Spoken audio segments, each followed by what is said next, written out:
시간이 되었습니다. 한나찬양대 찬양에 맞춰 묵상기도 하심으로 제49, 50, 51 여전대의 헌신합회를 시작하겠습니다.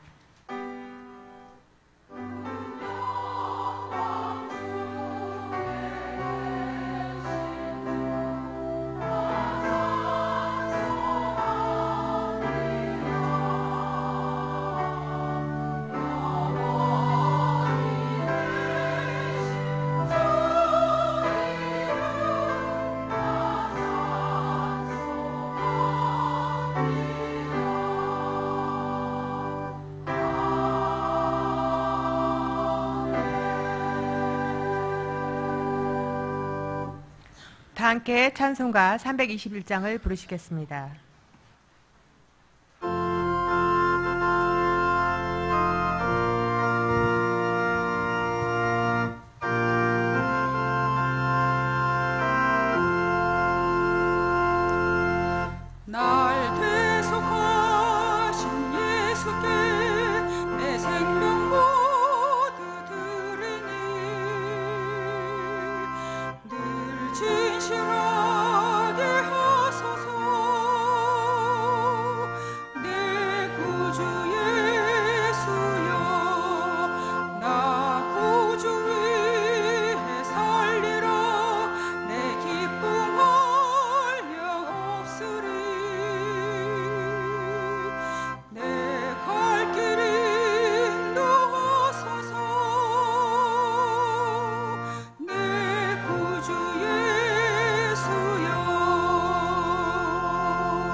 구경정 집사님 기도하신 후에 제49, 50, 51 여전대의 회원들의 특송이 있겠습니다.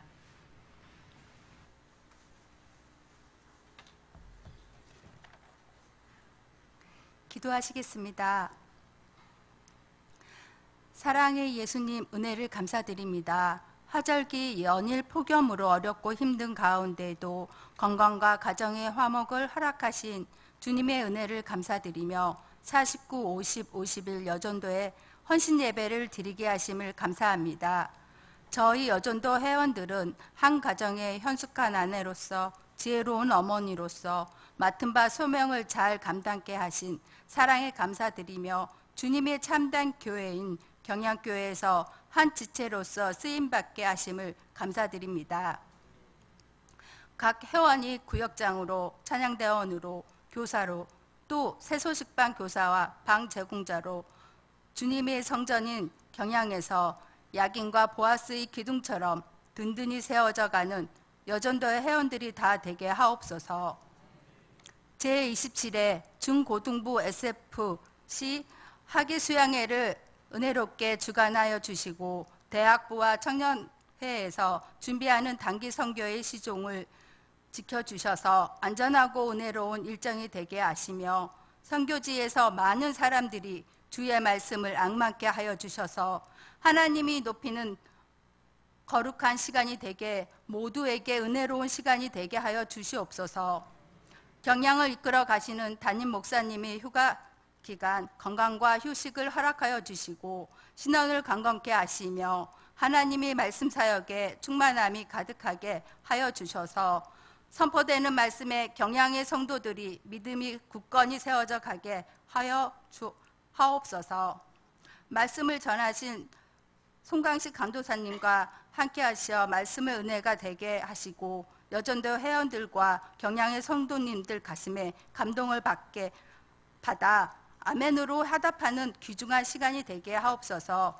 여전도의 회원들이 아름다운 찬양을 기뻐 받아 주시옵소서. 세상 가운데 연약한 육신을 갖고 살아가지만 마음만은 늘 천국을 소망하게 하시고 새 힘을 주시는 우리 구세주 되시는 예수님 이름으로 기도드립니다. 아멘.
성경 봉독 시간입니다. 오늘 말씀은 누가복음 9장 18절에서 27절의 본문입니다.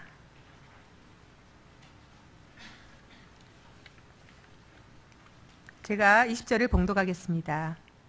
예수께서 이르시되 너희는 나를 누구라 하느냐? 베드로가 대답하여 이르되 하나님의 그리스도시니이다 하니. 아멘.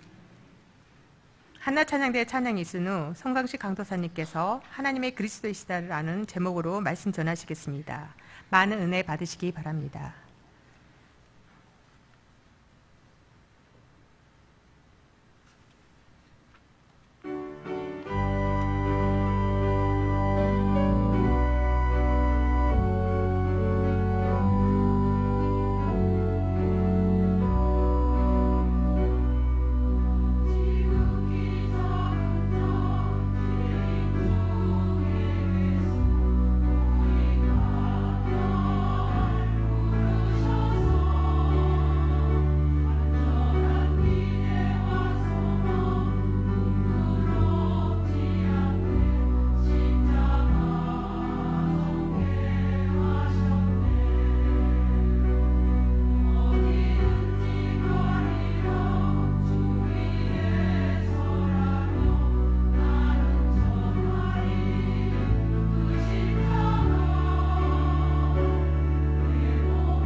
아멘. 제49에서 50일 여전대 회원들과 한나찬양대의 귀한 찬양 감사합니다. 예수님께서 승천하실 때 제자들에게 하신 마지막 지상 명령은 바로 너희는 가서 모든 민족을 제자로 삼아 아버지와 아들과 성령의 이름으로 세례를 베풀고 내가 너희에게 분부한 모든 것을 가르쳐 지키게 하라라는 명령이었습니다. 그런데 우리가 보는 한글 성경에서는 너희는 가서 모든 민족을 제자로 삼아 세례를 주고 가르쳐 지키게 하라가 단순 열거되어 있지만 원어 성경에는 모든 민족으로 제자를 삼으라는 이 명령 동사가 너희는 가서 세례를 주고 가르쳐라는 세 개의 분사로 둘러싸여 있음을 알 수가 있습니다. 그러므로 이 말씀은 제자를 삼는 일이 가는 것과 세례를 주는 것과 가르치는 것을 통해서 이루어지는 것이며 예수님의 지상 명령의 궁극적인 핵심임을 밝히고 있는 것입니다. 따라서 예수님의 마지막 지상 명령을 간단히 요약하자면 제자를 삼는 일이라고 할 수 있습니다. 하지만 이 시대 많은 교회는 예수님의 마지막 지상 명령이 바로 그와 같이 제자를 삼는 일이라는 사실을 부정하지는 않지만 정작 제자를 삼는 것이 무엇을 의미하는지를 잘 모르는 경우가 참으로 많이 있습니다. 즉 예수님의 제자가 된다는 것이 무엇을 의미하는지 전혀 모르는 것입니다. 그래서 그들은 제자를 삼는 것을 단순히 어떤 사람을 교회로 전도하는 것이라고 여기기도 하고 또 어떤 경우에는 어떤 사람을 교회의 직분자로 세우는 것이라고 여기기도 하며 또 어떤 경우에는 어떤 사람을 세례를 받는 것이라고 여기기도 하는 것입니다. 하지만 오늘 본문에서 예수님께서는 과연 자신의 제자가 누구인지를 분명하게 가르쳐주고 있습니다. 그렇다면 이 시간 주어진 본문 말씀을 통해 과연 예수님의 참 제자는 누구인지 함께 상고해 봄으로써 은혜를 나누고자 합니다. 첫 번째로 예수님의 참 제자는 그분께서 참 하나님이시며 유일한 구원주라는 분명한 믿음을 갖습니다. 우리 본문 18절부터 21절까지를 함께 봉독하겠습니다. 시작. 예수께서 따로 기도하실 때에 제자들이 주와 함께 있더니 물어 이르시되 무리가 나를 누구라고 하느냐? 대답하여 이르되 세례 요한이라 하고 더러는 엘리야라 더러는 옛 선지자 중에 한 사람이 살아났다 하나이다. 예수께서 이르시되 너희는 나를 누구라 하느냐? 베드로가 대답하여 이르되 하나님의 그리스도시니이다 하니 경고하사 이 말을 아무에게도 이르지 말라 명하시고. 아멘. 오늘 우리가 살펴보는 누가복음 9장 특별히 1절부터 50절까지는 예수님의 갈릴리에서의 후반기 사역을 다루고 있습니다. 그리고 이 후반기 사역의 특징이라고 한다면 예수님의 사역의 주 대상이 그분의 제자라는 사실인데 그 사역의 핵심은 또한 그들을 자신의 참 제자로 훈련시키는 일이었습니다. 왜냐하면 그들은 예수님께서 죽으신 이후에 복음 전파 운동에 주도적으로 헌신할 자들이었기 때문이었습니다. 그래서 예수님께서는 앞서 자신의 12제자들에게 귀신을 쫓고 병을 고치는 능력을 주시고 하나님의 나라를 전파하는 사명을 주시면서 그들을 갈릴리의 여러 지방으로 파송하셨던 것입니다. 그리고 오병이어의 기적을 일으키실 때에도 제자들에게 너희가 먹을 것을 주라라고 하시면서 그 사역에 동참시키도록 했던 것입니다. 그리고 이어지는 내용이 바로 오늘 본문의 말씀입니다. 즉 예수님께서는 홀로 기도하신 후에 제자들을 만나셔서 한 가지 의미심장한 질문을 하시는데 그것이 바로 무리가 나를 누구라고 하느냐라고 하는 질문이었습니다. 그러자 제자들은 그 질문에 대해 세례 요한이라 하고 더러는 엘리야라 더러는 옛 선지자 중에 한 사람이 살아났다 하나이다 라고 대답했습니다. 여기 언급된 세례 요한과 엘리야는 당시 유대인들이 가장 존경했던 인물로서 또다시 이 세상에 올 것이라고 기대되었던 선지자였습니다. 그리고 옛 선지자 중에 한 사람 또한 모세나 이사야 같은 위대한 선지자를 가리키는 것이었습니다. 이처럼 많은 무리들은 예수님을 그와 같은 위대한 선지자 중에 한 사람으로 여겼습니다. 하지만 분명히 이것은 그분에 대한 올바른 인식은 아니었습니다. 한편 예수님께서는 그것에 대해 그 어떤 언급도 하지 않으시고 그들에게 한 가지 질문을 더 하시게 되는데 그것은 바로 그렇다면 너희는 나를 누구라 하느냐라고 하는 질문이었습니다. 즉 많은 사람들을 나를 그와 같이 선지자 중에 한 사람으로 여기고 있는데 그렇다면 나의 제자라고 하는 너희들은 과연 나를 어떻게 인식하고 있느냐라고 하는 질문이었던 것입니다. 그리고 이것이 바로 예수님께서 그들에게 진정으로 하시고자 하셨던 핵심 질문이었습니다. 그런데 이 질문에 대해 예수님의 수제자인 베드로는 하나님의 그리스도신이다라는 대답을 하게 됩니다. 하지만 이 문장은 의미상 부자연스러운 면이 있는데 헬라어 문법에 따라서 소유격 의의를 뭐뭇으로 말미암는 이라는 뜻으로 해석하면 그 의미가 분명해집니다. 즉 베드로의 고백은 하나님께로부터 말미암은 그리스도입니다 라는 고백을 했던 것입니다. 여기서 그리스도는 곧 히브리어로 메시아, 기름 부음을 받은 자라는 뜻인데 구약에서는 선지자, 제사장, 왕이 그와 같이 기름 부음 받음을 받는 자에 해당되었습니다. 그런데 베드로는 여기에 영어 더에 해당되는 헬라어 정관사 톤을 붙임으로써 예수님께서 바로 그 그리스도, 곧 절대적 기름 부음을 받은 자라고 말했던 것입니다. 즉 이것은 예수님께서 구약의 많은 선지자들로부터 예언된 바로 그 메시아, 곧 구원주로서 하나님의 구원 계획을 완성하기 위해 선지자와 제사장과 왕적 직무를 맡게 되었다는 뜻인 것입니다. 그리고 그는 실로 하나님의 말씀을 백성에게 선포하는 선지자로 친히 희생제물이 되심으로써 하나님과 인간 사이를 중보하는 제사장으로 교회와 온 세상을 다스리시는 왕으로서의 사명을 감당하시게 됩니다. 또한 베드로는 예수님께서 하나님의 곧 하나님께로부터 말미암은 이라고 했는데 이것은 예수님의 신적 속성을 강조하는 말씀으로서 그분께서 바로 하나님의 아들로서 참 하나님이시다라는 의미인 것입니다. 그러므로 그의 고백, 곧 하나님의 그리스도신이다 라는 고백은 간단히 말하면 이렇습니다. 하나님께서 참 하나님이시며 유일한 구원주가 되신다라고 하는 의미입니다. 그리고 예수님께서는 베드로의 이 고백을 기뻐하셨는데 본문에는 등장하지 않지만 이 본문의 병행구절이라고 할 수 있는 마태복음 16장 17절에서 이 고백을 한 베드로를 향해서 예수님께서 내가 복이 있도다 라고 말씀하신 것으로 모아서 우리는 알 수 있습니다. 그런데 예수님께서는 베드로를 그와 같이 칭찬하신 이후에 많은 사람들이 그와 같은 고백을 할 수 있도록 힘써 전해라 라고 말씀하지 않으시고 참으로 뜻밖의 경고의 말씀을 하시는데 그것은 곧 이 말을 아무에게도 이르지 말라라고 하는 명령이었습니다. 그렇다면 예수님께서는 왜 그와 같이 말씀하셨던 것이겠습니까? 그것은 바로 예수님께서 많은 사람들이 자신에 대해서 잘못 인식하는 것을 원치 않으셨기 때문이었습니다.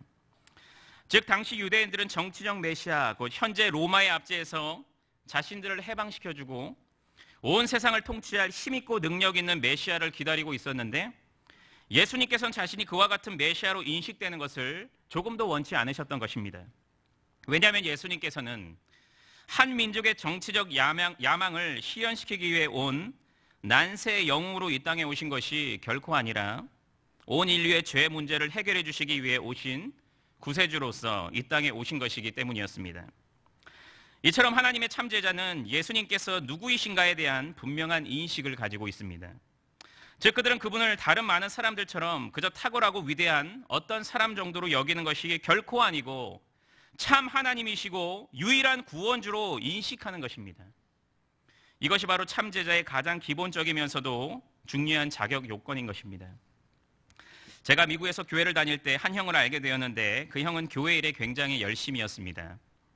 즉 그 형은 교회 모든 행사에 적극적으로 참석했고 여러 직분을 맞아서 섬겼으며 많은 사람들을 전도했습니다. 그래서 많은 사람들에게 칭찬을 받기도 하고 도전을 주었습니다. 그야말로 모든 사람들에게 신실한 그리스도인으로서 더 나아가 그분의 충성스러운 제자로서 여겨졌습니다. 그런데 그 형은 이제 때가 되어서 한국으로 돌아가게 됐고 취업 준비로 바쁜 나날을 보내게 되면서 점점 교회를 멀리하기 시작했습니다. 그리고 끝내는 아예 교회의 발걸음을 그만두게 되었습니다. 이 일은 저에게 신앙생활이 무엇인지, 특별히 그분의 제자가 된다는 것이 진정 무엇인지를 다시 한번 진지하게 생각하는 계기가 되었습니다. 그리고 제자도의 진정한 의미를 재정립하는 시간이 되었습니다. 그렇다면 그 형은 왜 그렇게 되었을까요? 그것은 다름 아닌 그의 신앙 때문이었습니다. 즉 그는 애초부터 믿음이 없었던 것입니다. 다시 말해서 그 형은 겉으로 보기에는 신실하고 충성스러운 그리스도인처럼 그분의 제자처럼 보였지만 실상 예수님이 누구이신지 전혀 알지 못했던 것입니다. 그리고 그 상태로 교회 생활에 그 누구보다 열심을 내었던 것입니다. 그리고 많은 사람들에게 칭찬도 받았던 것입니다. 즉 그는 교회에서 설교와 성경 공부를 통해 그분에 대한 지식은 많이 쌓았지만 그 지식이 그분을 진정 살아계신 하나님이요 온 인류의 구원주로 믿는 신앙에까지는 이르지 못했던 것입니다. 그러므로 그의 모든 신앙생활은 철저히 예수님 밖에서 이루어진 신앙생활이었던 것입니다. 그래서 그 모든 환경이 변하자 그는 언제 그랬냐는 듯이 불신자로서의 삶을 살아가기 시작했습니다. 여러분, 이것은 참으로 무서운 일이 아닙니까? 그토록 하나님을 뜨겁게 사랑했고 예배했으며 섬겼던 사람이 가짜였다는 사실이 두렵고 떨리는 일이 아닙니까? 그 모든 것이 하나님께 바쳐지지 않은 헛된 사랑이요 예배였고 섬김이었다는 것이 참으로 안타까운 일이 아닙니까? 성도 여러분, 제자도의 가장 기본은 예수님이 누구이신가를 분명히 알고 믿는 것입니다. 즉 그분을 지금도 살아계시고 역사하시는 참 하나님으로 나의 죄 문제를 해결해 주신 구세주로 확실히 인식하고 믿는 것입니다. 이것이 분명하지 않으면 그 사람은 결코 그분의 제자라고 할 수가 없는 것입니다. 어떻게 예수님께서 자신이 누구인지도 모르고 따르는 자를 향하여서 너는 내 제자다라고 할 수가 있겠습니까? 그럴 리가 없지 않겠습니까? 그리고 예수님을 뛰어난 어떤 한 사람으로, 심지어 세상에서 가장 훌륭한 사람으로 여길지라도 그것은 그분께 대한 모욕이고 모독이 될 뿐입니다. 그와 같은 인식은 다른 사람보다 조금 나은 것이 아니고 아예 잘못된 것입니다. 왜냐하면 예수님께서는 애초부터 그 어떤 사람과는 결코 비교될 수 없는 분이시기 때문입니다. 즉 그분께서는 자존자로서 모든 만물을 창조하시고 다스리시는 참 하나님이 되시기 때문입니다. 또한 그분께서는 택한 백성들의 죄 문제를 완전히 해결시켜 주시는 참 구원주가 되시기 때문입니다. 그렇다면 어떻게 그런 예수님께서 그분께로부터 지음받은 한 피조물과 같이 여겨질 수가 있다는 말입니까? 아닙니다. 절대 그럴 수가 없습니다. 그것은 그 누가 되었든지 최악의 신성 모독이 될 뿐입니다. 더군다나 그런 자는 결코 예수님의 제자일 수가 없는 것입니다. 스승이 누구인지도 모르는 제자가 어디 있겠습니까? 실상 그들은 가짜인 것입니다. 그러므로 우리는 나는 그분의 제자입니다 라는 말을 쉽게 하기에 앞서서, 또한 그분의 제자로서 어떤 일을 열심히 하기에 앞서서 내가 과연 예수님을 어떤 분으로 인식하고 믿고 있는지를 먼저, 그리고 분명히 점검해 봐야 됩니다. 왜냐하면 그분을 살아계신 하나님이요 구원주로 믿지 않는 상태에서의 그분을 위한 헌신과 충성은 아무런 의미가 없기 때문입니다. 여러분 꼭 기억하시기를 바랍니다. 우리가 모태신앙이라는 사실 그 자체가, 예배당 안에 있다는 사실 그 자체가, 성경을 많이 읽고 기도를 많이 한다는 사실 그 자체가, 봉사를 많이 한다는 사실 그 자체가, 직분자라는 사실 그 자체가 내가 그분의 제자라는 것을 증명하는 것은 결코 아닙니다. 그분의 제자됨의 기초는 그분에 대한 올바른 인식과 믿음에서 비롯됩니다. 이것이 가장 기본적이면서도 가장 중요한 것입니다. 그분이 살아계신 하나님이요 유일한 구원주가 되신다는 사실을 굳게 믿고 고백하심으로써 그분의 진정한 제자로서의 축복된 삶을 영위하시는 성도님들이 다 되시기를 간절히 바라겠습니다. 둘째로, 예수 그리스도의 참 제자는 그분을 자신의 삶의 유일한 주인으로 모시고 그분을 위해 죽도록 헌신하는 삶을 살아갑니다. 우리 본문 22절부터 27절까지 함께 봉독하겠습니다. 시작. 이르시되 인자가 많은 고난을 받고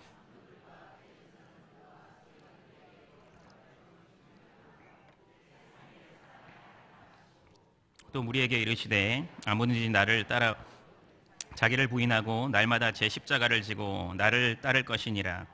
누구든지 제 목숨을 구원하고자 하면 잃을 것이요 누구든지 나를 위하여 제 목숨을 잃으면 구원하리라. 사람이 만일 온 천하를 얻고도 자기를 잃든지 빼앗기든지 하면 무엇이 유익하리요? 누구든지 인자도 자기와 아버지와 거룩한 천사들의 영광으로 올 때에 그 사람을 부끄러워하리라. 내가 참으로 너희에게 이르노니 여기 서 있는 사람 중에 죽기 전에 하나님의 나라를 볼 자들도 있느니라. 아멘. 우리는 앞서 베드로가 예수님께서는 참 하나님이시고 유일한 구원주가 되십니다 라고 하는 올바른 신앙 고백을 했음을 살펴보았습니다. 그리고 그것이 바로 그분의 진정한 제자로서의 가장 먼저 된 자격임을 살펴보았습니다. 하지만 예수님께서는 그와 같은 고백을 들으신 이후 그의 제자들에게 한 가지 충격적인 사실을 말씀하시는데, 그것은 곧 본문 22절의 말씀대로 인자가 많은 고난을 받고 장로들과 대제사장들과 서기관들에게 버림받아 죽임을 당하고 제3일에 살아나야 하리라 라고 하는 예언의 말씀이었습니다. 그런데 이 말씀을 들은 제자들은 그야말로 충격에 휩싸이게 되었습니다. 왜냐하면 그들은 예수님께서 참 하나님이 되시고 구원주가 되신다는 사실은 잘 알고 있었지만 그분께서 고난을 받고 심지어 죽임을 당하게 된다는 사실은 전혀 예상하지 못하고 있었기 때문입니다. 즉 그들은 영광 받으시는 인자의 모습은 알고 있었지만 고난 받으시는 인자의 모습은 상상도 하지 못하고 있었던 것입니다. 그런데 이 사실은 그들에게 충격을 넘어서 분노가 되었습니다. 본문에 또 다른 병행 구절인 마가복음 8장 32절에서는 제자들의 그와 같은 심정을 잘 묘사하고 있는데 본문은 베드로가 예수를 붙들고 항변하매라고 기록하고 있습니다. 여기서 항변했다는 것은 꾸짖었다라는 표현으로서 이것은 그가 예수님의 죽음을 강력히 반대하고 나섰다는 것을 의미하는 것입니다. 그렇다면 베드로는 왜 그와 같이 예수님께 화를 내면서 절대 그와 같은 일이 벌어질 수 없습니다라고 그분을 비난했던 것이겠습니까? 앞서 베드로는 예수님을 향해 멋진 신앙의 고백을 했던 사람이 아닙니까? 그것은 바로 그가 예수님을 향해 잘못된 기대감을 갖고 있었기 때문이었습니다. 즉 그는 평생 예수님의 뒤만 바짝 쫓아가면 그 또한 그분의 영광에 영원히 동참할 수 있을 것이라고 생각했던 것입니다. 다시 말해서 그분의 은덕을 입어서 이 땅에서 평생토록 부귀영화를 누리면서 살 수 있을 것이라고 생각했던 것입니다. 그런데 예수님께서 죽으신다고 하니 그에게는 마른 하늘에 날벼락이 아닐 수가 없었던 것입니다. 이처럼 베드로는 비록 예수님께서 온 인류의 구원주로 오신다는 사실은 알고 있었지만 그분께서 그 구원을 성취하기 위해 어떤 대가를 치러야 하는지는 전혀 몰랐습니다. 그래서 그분께 항변했던 것입니다. 그러자 예수님께서는 그와 같은 잘못된 제자도를 가지고 있었던 그 제자를 향해 자신의 제자가 된다는 것이 진정 무엇을 의미하는지를 말씀해 주셨습니다. 즉 본문 23절에서 아무든지 나를 따라오려거든 자기를 부인하고 날마다 제 십자가를 지고 나를 따를 것이니라 라고 말씀하셨습니다. 먼저 자기를 부인하고 해서 부인하다는 것은 포기하고 거절하다라는 의미입니다. 그러므로 이 말씀은 자신의 죄된 본성, 곧 옛사람을 포기하고 거절하라는 의미인 것입니다. 즉 하나님께서 나를 완전히 장악하고 통치하시도록 나의 주장과 생각과 뜻을 내려놓으라는 것입니다. 다시 말해서 그분께서 나의 전 영역의 주인이 되시도록 나에 대한 통치권을 그분께 완전히 드리라는 의미인 것입니다. 또한 예수님께서는 제 십자가를 지고 나를 따를 것이니라 라고 말씀했습니다. 당시 십자가의 이미지는 공포와 수치 그 자체였습니다. 즉 십자가의 형벌은 그 어떤 형벌보다 가장 끔찍하고 고통스럽게 죽이는 형벌이었기 때문에 사람들에게 큰 두려움을 줬고 또한 그것은 극악무도한 범죄자에게만 내려지는 저주의 형벌이었기 때문에 큰 수치심을 안겨주었습니다. 그렇다면 이 말씀은 무엇을 의미하는 것입니까? 그것은 바로 예수님을 위해서 살게 될 때, 곧 그분을 따르게 될 때 필연적으로 고난과 어려움을 만나게 되는데 그것을 기꺼이 감당하라고 하는 것입니다. 비록 그것이 자신의 생명을 요구하는 일이라고 할지라도 그것을 죽기까지 감당하라는 것입니다. 그런데 예수님의 말씀은 장밋빛 인생을 기대하고 있었던 제자들의 마음을 더욱 무겁게 만들었을 것임에 틀림이 없습니다. 왜냐하면 그것은 예수님께서 걸어가실 그 험난한 길이 또한 자신의 길이 된다는 것을 의미했기 때문입니다. 즉 나도 그분처럼 고난받고 죽어야 한다는 말이었기 때문이었습니다. 그리고 이어서 예수님께서는 그들에게 누구든지 제 목숨을 구원하고자 하면 잃을 것이요 누구든지 나를 위하여 제 목숨을 잃으면 구원하리라 라고 말씀하셨습니다. 이 말씀은 법정에서 신문받는 성도를 염두에 두고 하신 말씀으로 여겨지는데 즉 법정에서 예수님을 부인하면 석방이 되지만 그분을 주로 고백하면 순교하게 되는 것입니다. 하지만 예수님의 말씀은 그것이 결코 끝이 아니라는 것입니다. 그들의 영혼의 결과는 정반대라고 하는 것입니다. 즉 주를 부인하는 자는 잠깐의 자유를 누리게 되지만 결국 영원한 지옥 형벌을 받게 되고 주를 시인하는 자는 이 땅에서 죽음을 맞이하게 되지만 결국 영원한 천국을 유업으로 받게 되는 것입니다. 그러므로 이 말씀은 이 사상에 초점을 맞춘 자기중심적인 삶을 결코 살지 말고 오직 주를 위해 살아가고 헌신함으로써 결국 하나님과의 영원한 교제를 누리는 축복을 누려라 라는 말씀인 것입니다. 그리고 이어지는 25절의 말씀, 곧 사람이 만일 온 천하를 얻고도 자기를 잃든지 빼앗기든지 하면 무엇이 유익하리요? 라는 말씀은 앞의 말씀을 강조하는 말씀으로써 오직 주를 위해 헌신하는 삶을 살아감으로써 영생의 축복을 누리라라고 하는 의미입니다. 그리고 본문 26절 또한 앞의 내용과 연결된 말씀으로써 예수님을 부끄러워하는 그분을 부인하는 자들은 결국 재림의 때에 영원한 멸망에 이르게 된다는 것을 가르쳐주는 말씀입니다. 그리고 마지막으로 본문 27절의 말씀은 예수님의 참 제자들이 누리게 되는 축복을 말씀하고 계시는데 그것은 죽기 전에 하나님의 나라를 보는 것입니다. 그런데 실상 그들은 이미 하나님의 나라를 본 곧 맛본 자들이었습니다. 왜냐하면 예수님의 오심을 통해서 하나님 나라는 그들의 심령 속에 이미 임했기 때문이었습니다. 그래서 그들은 지금 현실에서 하나님의 통치를 받는 그분의 백성으로 살아가고 있는 자들이었기 때문입니다. 물론 그 통치는 재림 때에 완전하게 이루어질 것이지만 그들은 이미 그분의 통치를 받고 있는 축복의 사람들이었던 것입니다. 그것이 바로 예수님의 제자들이 이 땅에서 받는 최고의 축복이었습니다. 비록 그들은 이 땅에서 실패하는 모습으로 죽는 모습으로 살아가는 자들이었지만 실상 그들은 영광스러운 하나님의 통치를 받으며 살아가는 그분과 동행하며 살아가는 행복자로 승리자로 살아가고 있던 자들이었던 것입니다. 이처럼 예수님의 참 제자는 그분께서 자신의 전 삶을 주장하도록 내어 맡기며 그분을 위해 죽도록 헌신하는 삶을 살아가는 자들입니다. 여러분, 헨리 마틴이라고 하는 선교사님을 알고 계십니까? 이분은 인도 최초의 선교사님으로서 그곳에서 오랜 기간 머물면서 복음 전파의 사명을 힘있게 감당하셨던 분이십니다. 그런데 그는 그와 같은 섬김의 삶을 이미 산 이후에 페르시아, 현재의 이란으로 가겠다는 계획을 공공연하게 발표하시게 됩니다. 왜냐하면 하나님께서 그에게 신약 성경과 시편을 페르시아어로 번역해야 한다는 사명을 주셨기 때문입니다. 하지만 사람들은 그를 만류했습니다. 왜냐하면 그는 이미 늙은 노인이었고 그 길은 노새를 타고 이동하기에는 너무 덥고 멀며 험한 길이었기 때문입니다. 하지만 그는 그것에 개의치 않고 페르시아어를 배운 이후에 9개월 만에 신약 성경 전체와 시편을 번역하게 됩니다. 그리고 페르시아 국왕에게 성경 인쇄와 배포를 위한 허락을 받고자 960km나 떨어진 테헤란으로 떠나게 됩니다. 하지만 그는 그곳에서 허무하게도 그 허락을 받지 못하게 되면서 또다시 640km를 여행하여 영국 대사에게 가서 소개장을 받은 후에 또다시 테헤란으로 향하게 됩니다. 그리고 그는 그와 같은 긴 수고 끝에 국왕의 승인을 받게 되고 본격적으로 성경 인쇄와 배포를 시작하게 됩니다. 하지만 그는 그것에 너무 많은 기력을 소진한 터라 열흘 뒤에 숨을 거두게 됩니다. 그런데 그는 숨을 거두기 전에 그의 일기에 이런 글을 남겼다고 합니다. 과수원에 앉아 감미로운 위로와 평안을 누리며 나의 하나님에 대해서 생각했다.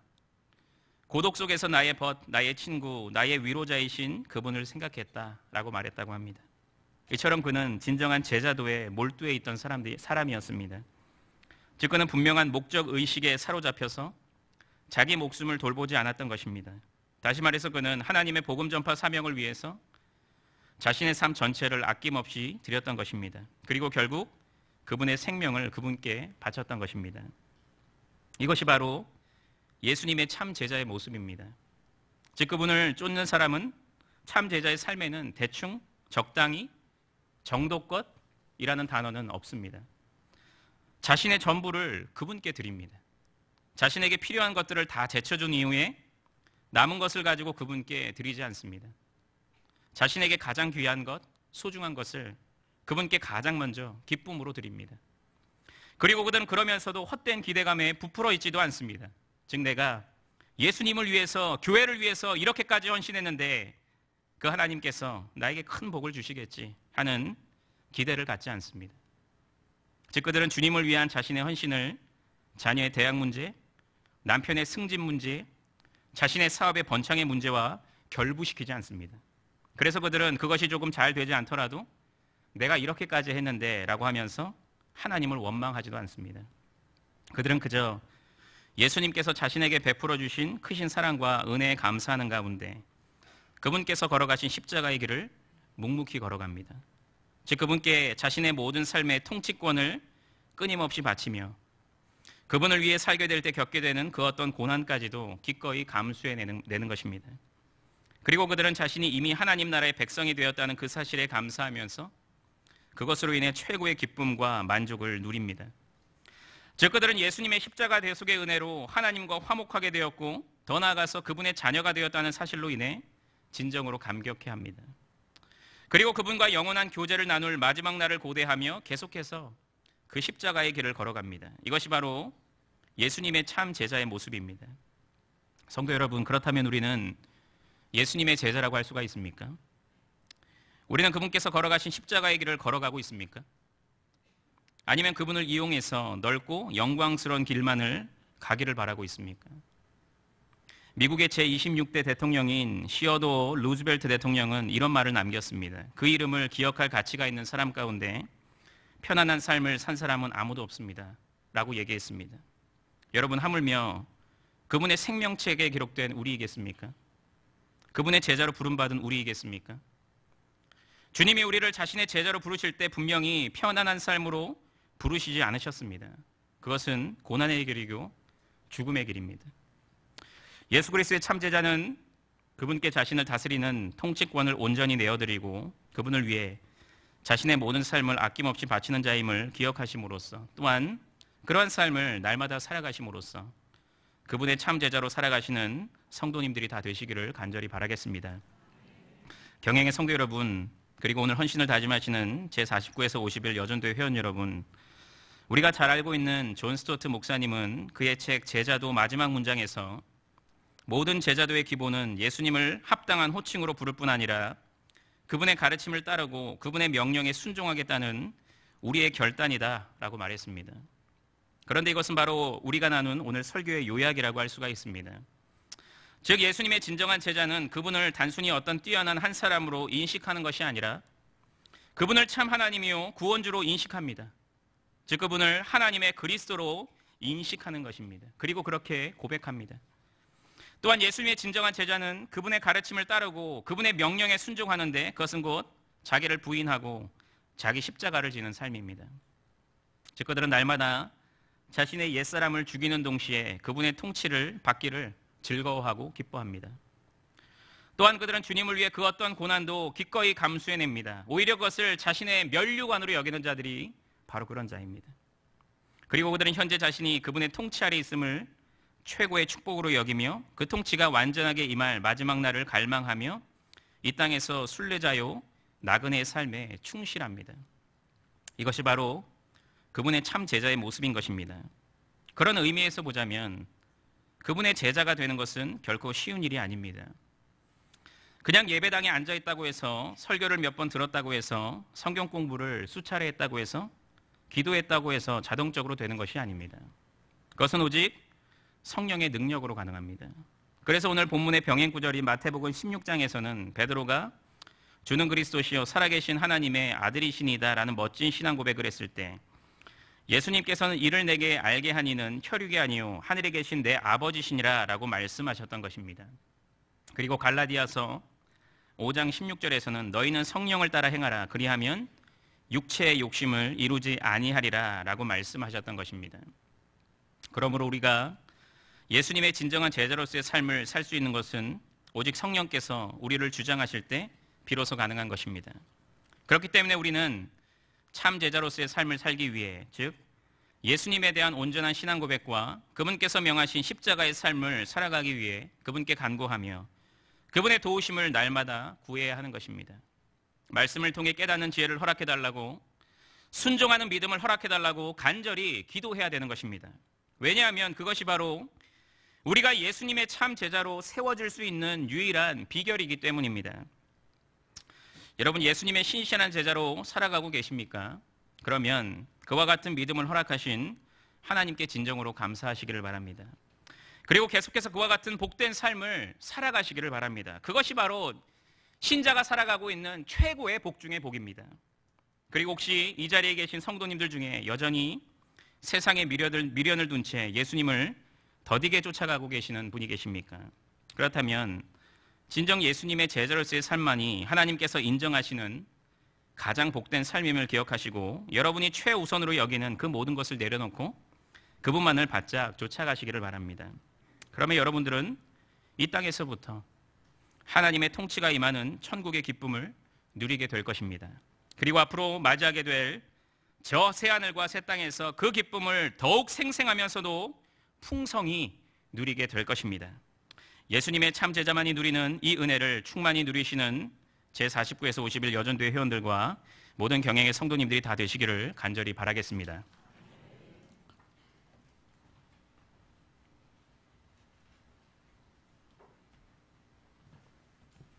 찬송가 461장을 부르시면서 준비하신 11조와 헌금을 하나님께 드리겠습니다.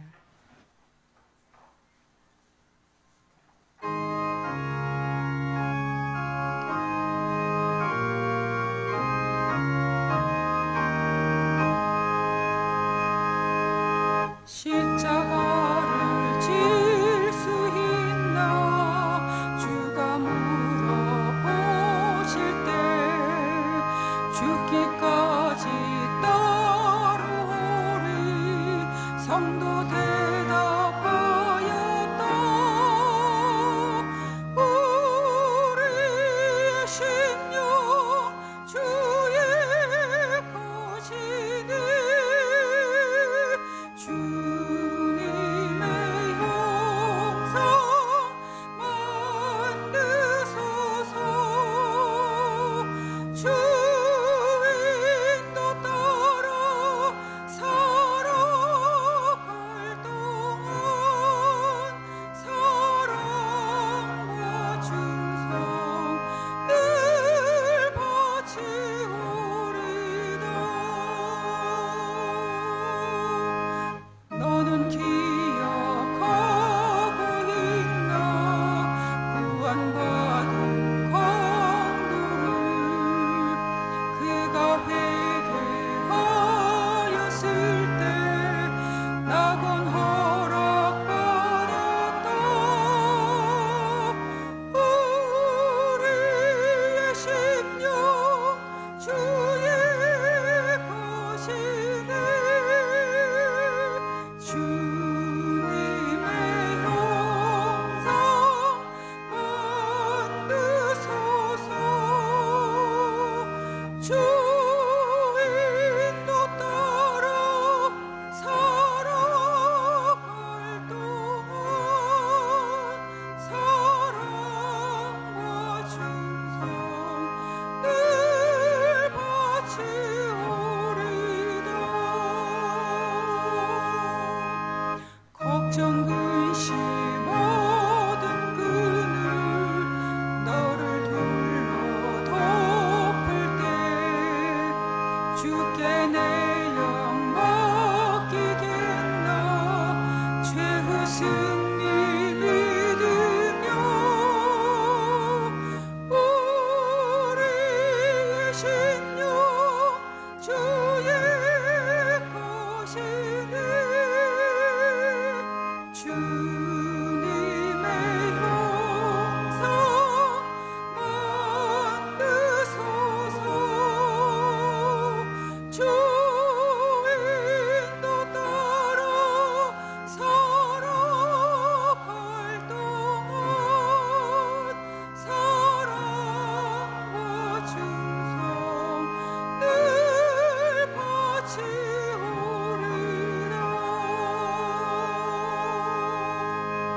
이런 일 다 할 수 있나 주가 물어보실 때 용감한 자 바울처럼 선뜻 대답하리라. 우리의 심령 주의 것이니 주님의 형상 만드소서. 주인도 따라 살아갈 동안 사랑과 충성 늘 바치오리라.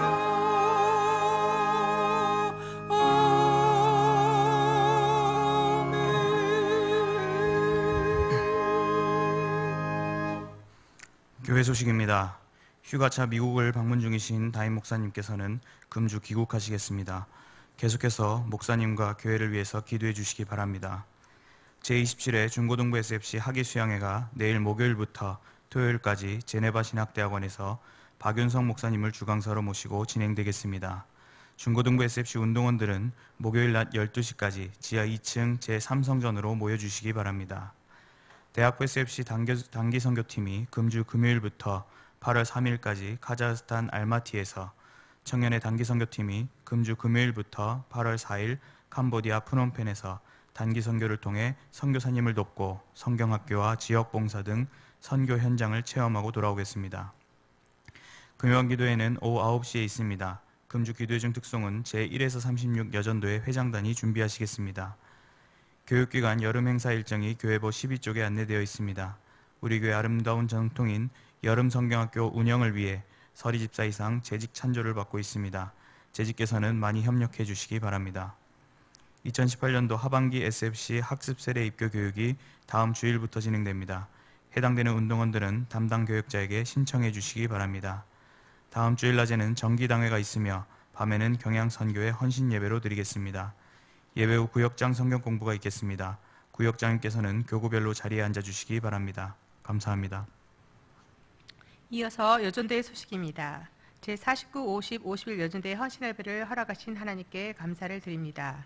말씀을 전해주신 송광식 강도사님, 찬양을 해주신 한나 찬양대, 헌금을 위한 기도와 축대해 주실 정원재 목사님께 감사드립니다. 제49 여전대회는 68년 7월에서 12월생, 50 여전대회는 69년 1월에서 6월생, 51 여전대회는 69년 7월에서 12월생으로 구성되어 있습니다. 주변에 이에 해당되는 성도님이 계시면 저희와 함께 여전대회에 참여할 수 있도록 권면해 주시기 바랍니다. 오늘 우리 교회 처음 나오셨거나 등록을 원하시는 분들은 예배가 끝난 후 친교실에 오셔서 담당 교육자님의 기도와 교회에서 준비하신 선물을 받으신 후에 돌아가시기 바랍니다. 다 함께 송영 312장을 부르신 후에 정원재 목사님 나오셔서 헌금을 위한 기도와 축도해 주심으로 제49, 50, 51 여전대회 헌신 예배를 모두 마치겠습니다.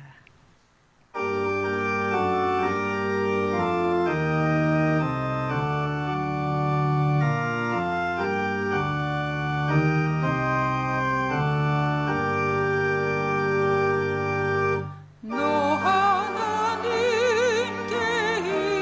이끌리어 일평생 주만 바라면 너 어려울 때 힘 주시고 언제나 지켜주시리. 주 크신 사랑 믿는 자 그 반석 위에 서리라.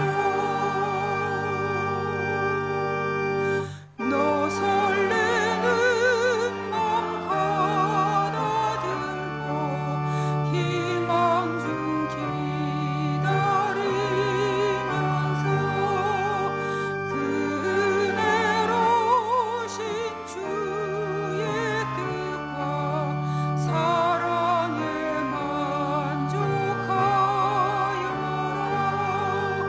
우리를 불러주신 주 마음에 소원하신다. 주 찬양하고 기도하며 내 몸은 힘써 다하라. 주 약속하신 모든 은혜 내게서 이루어지리라. 참되고 의지하는 자 주께서 기억하시리.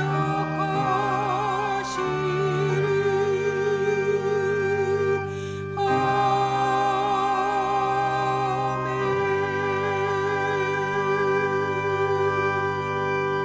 기도하겠습니다. 자비로우신 하나님, 너무나 무더운 이 여름철의 날씨로 지치고 힘든 가운데서도 우리 경양의 성도들 주님의 은혜를 잊지 아니하고 주님의 성전으로 인도하신 은혜를 참으로 감사드립니다. 이 무더위를 세상의 많은 것들로 지혜 있게 극복하여 매사 우리의 입술 가운데 감사가 넘치는 삶을 허락하여 주옵소서. 주님의 말씀이 이 수요 예배 선포되어 우리의 귀에 들리게 하심을 감사드리는 가운데 오늘 주신 말씀대로 예수님이 우리의 참 하나님이며 구원주라는 믿음을 굳게 갖고 오직 그분만이 우리의 유일한 주인으로 오직 그를 위하여 죽도록 헌신함으로써 예수님의 참 제자로 살아가는 경양의 모든 성도들 되게 하여 주옵소서. 이 저녁에 마음과 정성을 들인 모든 찬양과 기도 제목을 그리고 또 이 시간 드린 모든 예물까지 기쁘게 받아주시며 주님께 더욱더 쓰임받기를 간절히 바라오니 더 큰 축복을 더하여 주옵소서. 지금은 우리를 구원하신 예수 그리스도의 은혜와 하나님의 그 크신 사랑과 성령님의 인도와 보호하심이 오늘 말씀을 통해 예수님을 우리의 구원주로 유일한 주인으로 깨닫고 오직 그를 위하여 헌신함으로써 이 땅에서 예수님의 진정한 제자로 살아가기를 소망하는 경양의 모든 성도들 머리 위에 헌신하시는 49, 50, 51 여전대 회원들 머리 위에 지금 영원토록 함께 하실지어다. 아멘.